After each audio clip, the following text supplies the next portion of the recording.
Nahatak ni Celine ang braso ni Franco nang tangkain itong mag-doorbell sa harap ng mansyon nila. Don't you think it's better to do it the same other time? Tingin ko ay galit pa rin sila sa akin hanggang ngayon.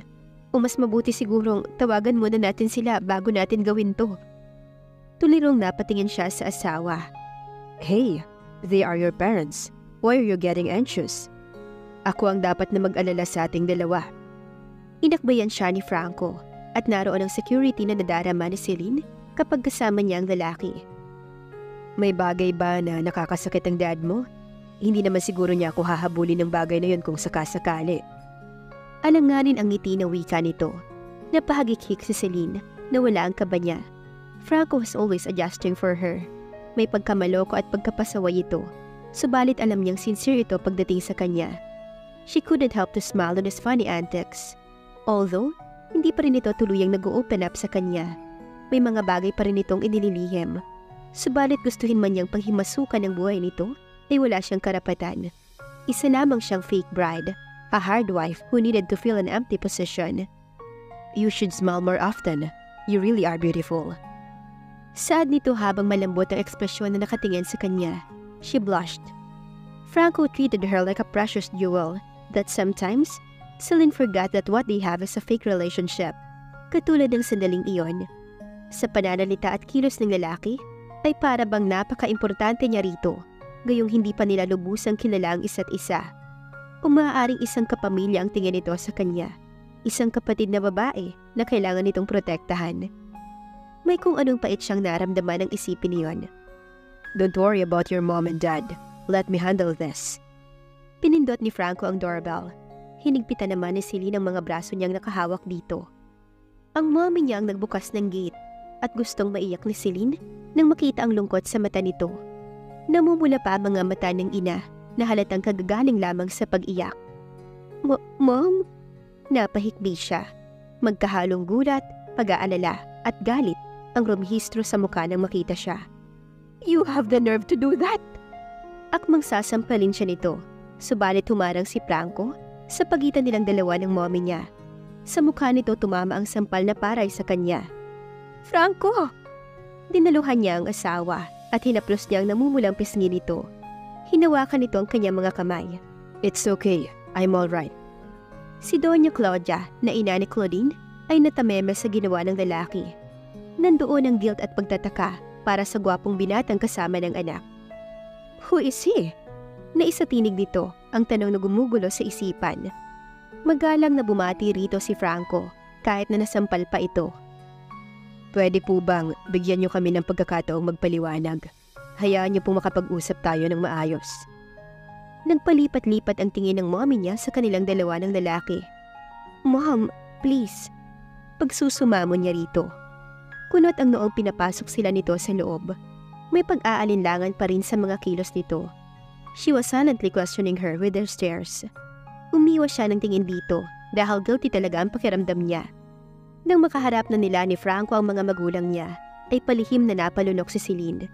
Gumigit-git ang pawis niya sa gilid ng kanyang mata.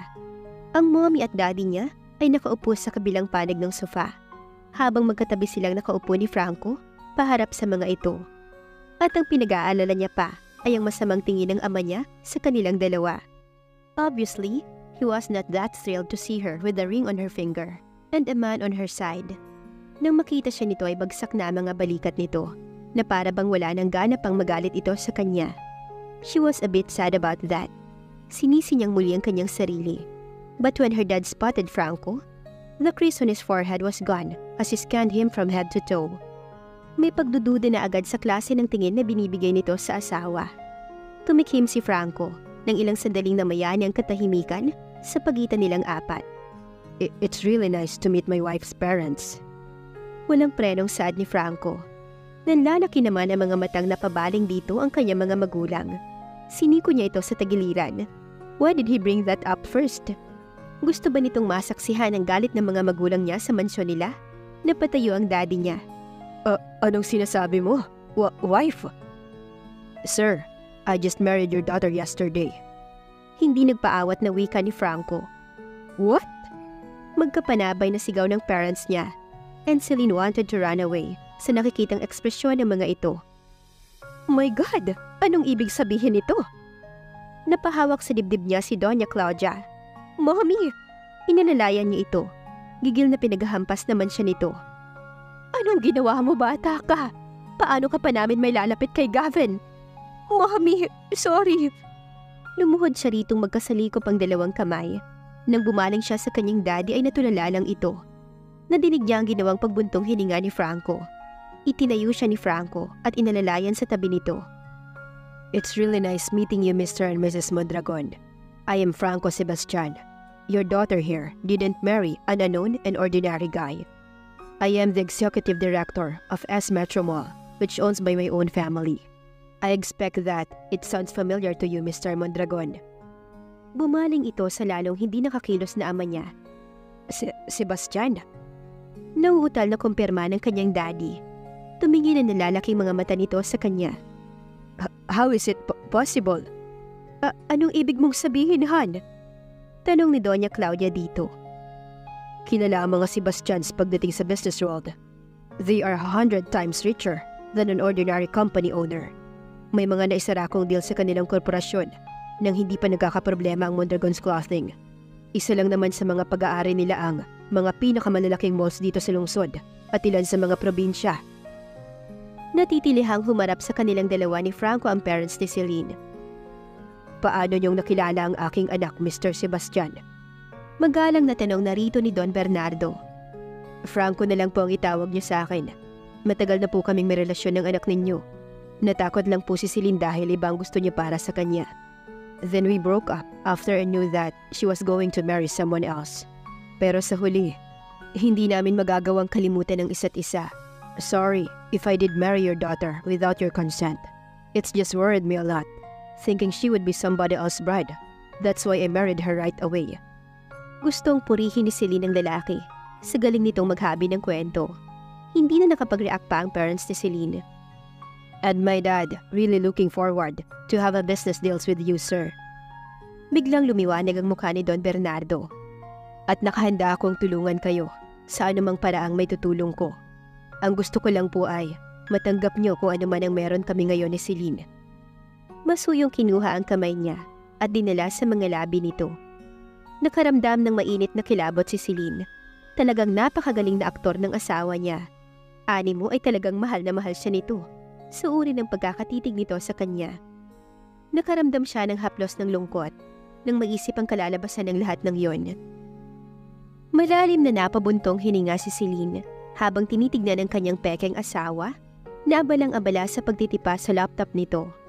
Kahit weekends ay laging nakatutok si Franco sa mga projects na ginagawa nito.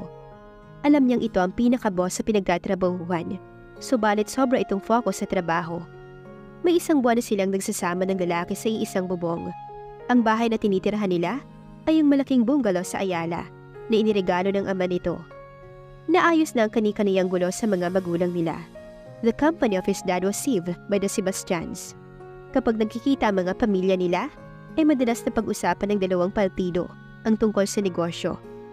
Magkasundo naman ang mommy niya at ang mama ni Franco sa maraming bagay. In jewelries, signature clothes, bags, perfumes, the two have the same taste. Parang hindi mga estranghero ang mga ito sa isa't isa. Don Samuel was really fond of her at tinanggap nito ng buong-buo ang kanyang pamilya.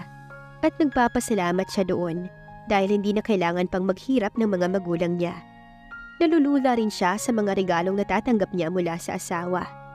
Nagmula siya sa mayamang pamilya, subalit nagugulat siya sa tindi ng yamang gumugulantang sa harapan niya.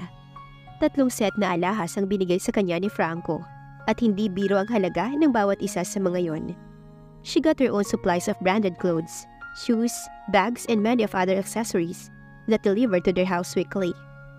Si Franco ang nagsuggest niyon sa isa sa mga tauhan nito sa mall nang mapansing hindi siya mahilig lumabas at mag-shopping. He even bought her a convertible Porsche that really freaked her out. Tinanggihan niya iyon at kinatwirang wala naman siyang driver's license, subalit ipinilit pa rin ito. Ang sasakyan ay nakaparada pa sa may kalakihan nilang garahe na hanggang ngayon ay hindi pa rin niya nagagamit. Mayroon din siyang allowance na natatanggap dito na dumediretso sa bank account niya. Sinabi niyang hindi na nito kailangan pang gawin ng mga yon. Ang matulungan lang nito ang daddy niya ay sapat na. Isang tumataginting na nonsense lang isinagot ng asawa. Ang katwiran nito ay kahit fake ang pagsasama nila, ay mag-asawa pa rin sila sa tunay na papel. At obligasyon daw nitong ibigay ang lahat ng pangangailangan niya. Maging yung hindi niya kailangan ay pinipilit nito. Isipin na lang daw niya na isang pribilehiyo iyon at hindi isang bayad sa pagpapakasal niya rito. Napaka-attentive nito pagdating sa kanya at ayaw siya nitong abalahin sa mga gawaing bahay. Kukuha sana ito ng 3 katulong, subalit pinigilan niya ito. Nagmungkahi na lamang siya na kumuha ng isang tagalaba at isang tagalinis ng bahay. Kahit wala sa itsura niya ay mahilig siyang mangusina. She was trained by her mom to cook and bake. Ang mami niya kasi ang tipong nangangalaga ng personal at pisikal na pangangailangan ng asawa nito, na siya namang itinuro sa kanya.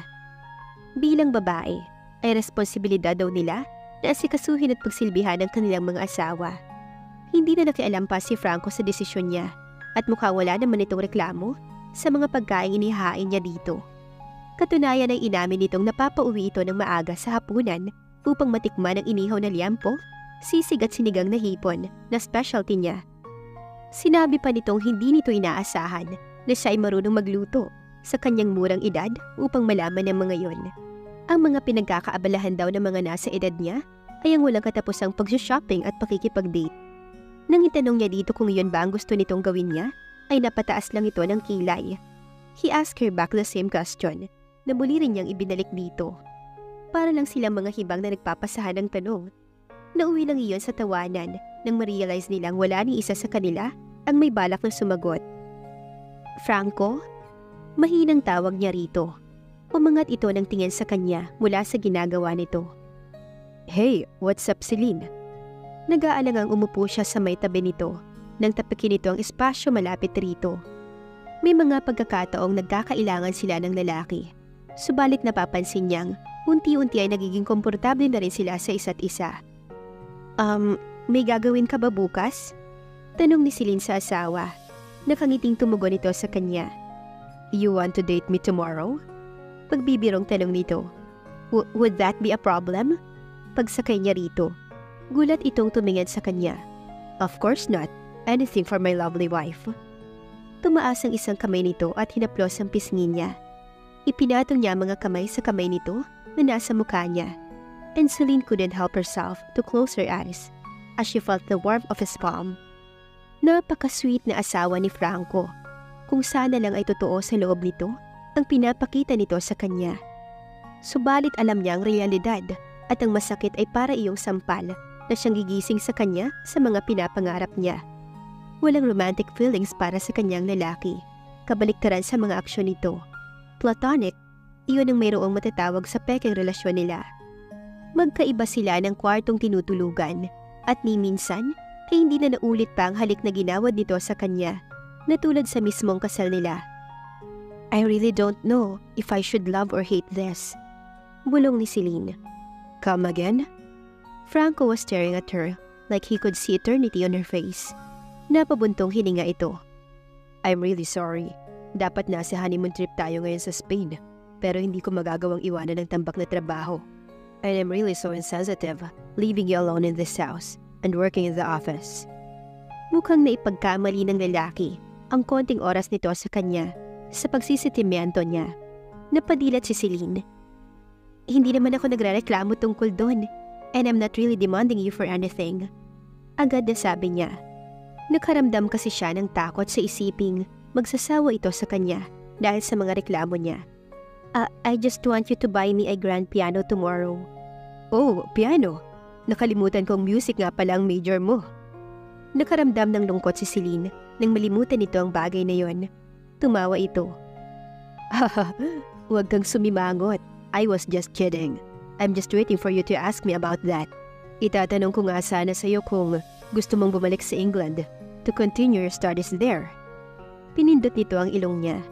Imbes na kasiyahan, ay hindi matatawarang pag-aalala ang pumuno sa puso ni Celine. Gusto na ba ni Franco na mawala siya sa paningin nito? Hindi niya gusto ang ideyang iwanan nito sa mga pagkakataong yon. Makakapaghintay ang pag-aaral niya ng musika. Subalit ang sa kanila ni Franco ay mayroon na lamang 11 buwan na natitira. No, ayokong pumunta ron. Sinabi niya ang tunay na nararamdaman. Natigilan ito. Okay. Napakamot ito sa ulo. I'm just asking. Hindi naman kita pinipilit na pumunta sa England. It's always up to you, Celine. Maya-maya ay muling ngumiti ito sa kanya. Kinulo nito ang buhok niya na siya na nitong nakagawian. Franco, titignan ko lang yung white na piano sa bandaron. Masiglang itinuro ng kanyang asawa ang isa sa mga pianong nakadisplay sa may di kalayuan. Natatawang nasundan niya na lang ito ng tingin at naiwan silang dalawa ni Carlos malapit sa may counter. Nasa isang musical instrument shop sila na pagmamay-ari ng best friend niyang si Carlos na nasa mismong loob ng S Metro Mall. Yun agad ang pinuntahan nila matapos niyang ipaalam ang lugar kay Celine. So how's the newlyweds? Nakataas ang kilay na tanong ni Carlos. Tumingin siya rito. Nothing the same as what you're thinking. Napapito ito. That's not fair, man. You aren't telling the truth with your best friend here. He laughed. It's just what I said. So, wala talagang nangyayari sa inyo? Nang napakaganda mong asawa na yan? Pare, patingin ka na sa doktor. Tinapik-tapik siya nito sa balikat. Muli siyang napatawa. Pasaway ka. Pwede kong kumuha ng ilang babae. But not your wife. Wika nito. Nawala ang nakakalokong ngiti ni Franco at napabuntong hininga siya. Dumako ang paningin niya sa asawang abala sa pagtitingin-tingin sa mga instrumento. Alam mo naman kung anong meron kami, Carlos. Celine is a good girl. I wouldn't dare to screw up with her. Bata pa siya at marami pang magandang pwedeng mangyari sa buhay niya. Hindi ba pwedeng ikaw ang maging magandang mangyari sa buhay niya, Franco, pare? Pagak na tumawa siya. Wala akong maibibigay sa kanya. At alam mo namang pinoproblema ko pa rin si Glenda. It's unfair for her if I would go to her just because of my own wound. Sa umpisa, pilyano kong gamitin siya para pasakitan si Glenda. But as I learned to know her, I became so fond of her. Pinakasalan niya ako para tulungan ng mga magulang niya. But her innocence is genuine. Ni hindi niya gustong binibilhan ko siya ng kung ano. She's not like of those spoiled brat who would brag her status in life. Simple lang siya, pero nangingibabaw ang taglay niyang ganda. Hindi ko maipaliwanag pero lahat ng ginagawa at sinasabi niya ay parang isang file na nagka-copy-paste sa utak ko. Yung tipong pinapalitan ko ano man ang nasa isip ko. But you sounded like you're already in love with her. Nakataas ang kilay na pahayag ng kaibigan. Really? Tumikim ito. I really don't want to tell you this, pare. Pero sa nakikita ko, mukhang kailangan kong sabihin sa'yo. Nagpause ito. I saw Glenda the other day. Bigla ang ginawa niyang pagbaling dito. Nagtatanong-tanong siya tungkol sa'yo. Wala daw siyang lakas ng loob na magpakita sa'yo dahil sa ginawa niya. But she told me that she didn't want to leave you that day. Napatagis ang bagang niya. What's her excuse? Hindi niya sinabi ang mismong dahilan. Sinabi niya lang na hindi niya kagustuhan ang iwanan ka mismo sa araw ng kasal niyo.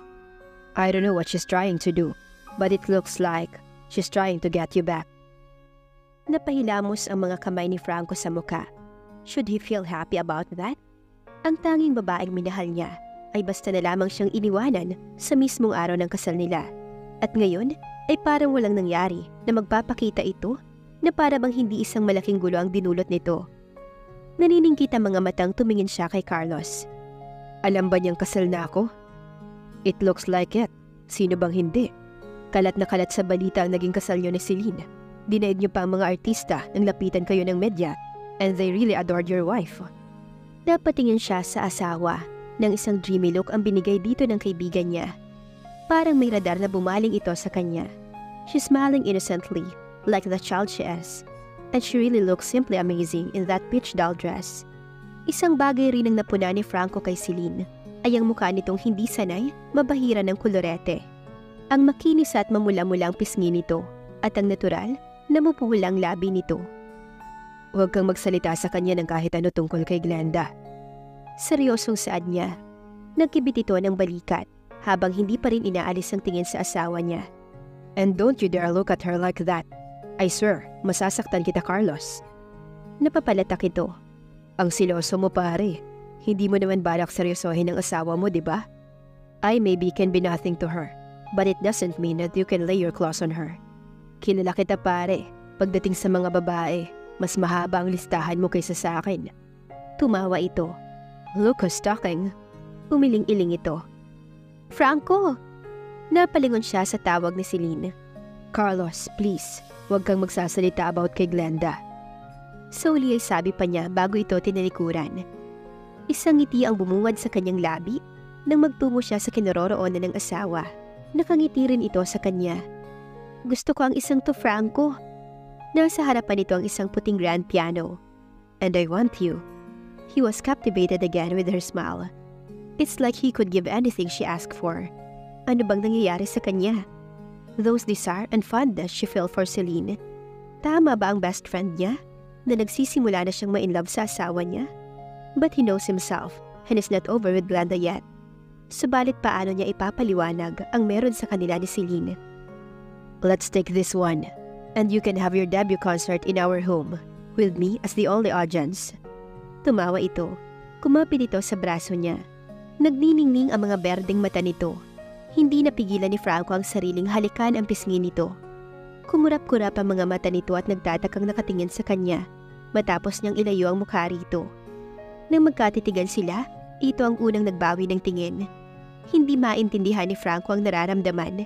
Hindi niya alam kung hanggang kailan ang pagtitiis niya para may maganap sa kanilang mag-asawa. Nai-in-love na nga ba si Franco kay Celine? At paano niya ito ipapaliwanag sa asawa? At dito na po nagtatapos ang kabanata ng ating kwento. Please like, share, subscribe for more updates. Maraming salamat po.